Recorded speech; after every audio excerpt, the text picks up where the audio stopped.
ગુજરાતના મુખ્યમંત્રી ભૂપેન્દ્ર પટેલે શનિવારે મ્યુનિસિપલ કોર્પોરેશન દ્વારા શરૂ કરાયેલા લગભગ 45 દિવસ પ્રોજેક્ટ્સનું 45 વિકાસ ઉદ્ઘાટન અને શિલાન્યાસ કર્યો છે. રાજકોટ શહેરને એક મોટી ભેટ આપી છે.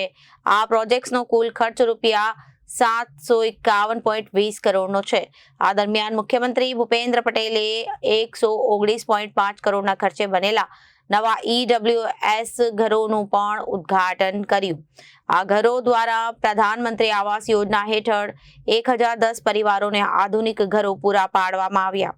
આ ઉપરાંત તેમણે ₹9.78 કરોડ ખર્ચે બનેલા પ્રાદેશિક પરિવહન કાર્યાલય RTO બિલ્ડિંગ અને નવા વાહન પરીક્ષણનું ટ્રેકનું પણ ઉદ્ઘાટન કર્યું છે.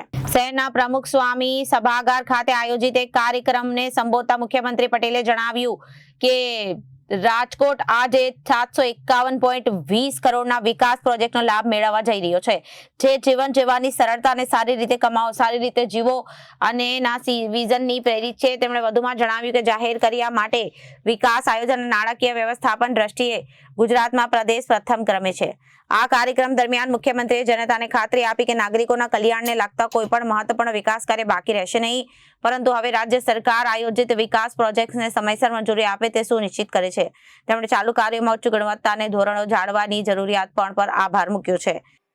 1099 કરોડ રૂપિયાના લોકાર્પણ અને ખાતમુહૂર્તના કામો, આવાસનો ડ્રો સાથે બ્રિજ, બાગ બગીચા, તળાવ, ઓડિટોરિયમ, આવાસો, વિવિધ ઇન્ફ્રાસ્ટ્રક્ચરના પ્રકલ્પોથી અમદાવાદના શહેરીજનોને વધુ સુવિધા મળતી થાય એનો આજનો અવસર છે.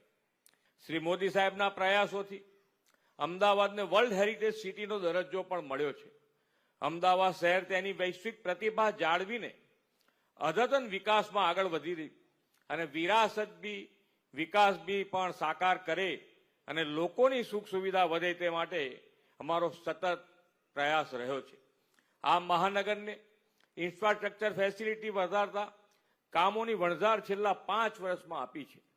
5 વર્ષમાં રોડ રસ્તાના 13,000થી વધુ કામો, સ્ટ્રોમ વોટર અને ગટરની વ્યવસ્થા માટેના 6,152 કામો, સાથે સાથે શહેરીજનોને પીવાનું શુદ્ધ પાણી મળી રહે તે માટે શહેરોમાં વોટર ડિસ્ટ્રીબ્યુશન પાછળ પણ અનેક કામો આપણે હાથ ધર્યા છે. Bureau report, Janadesh news.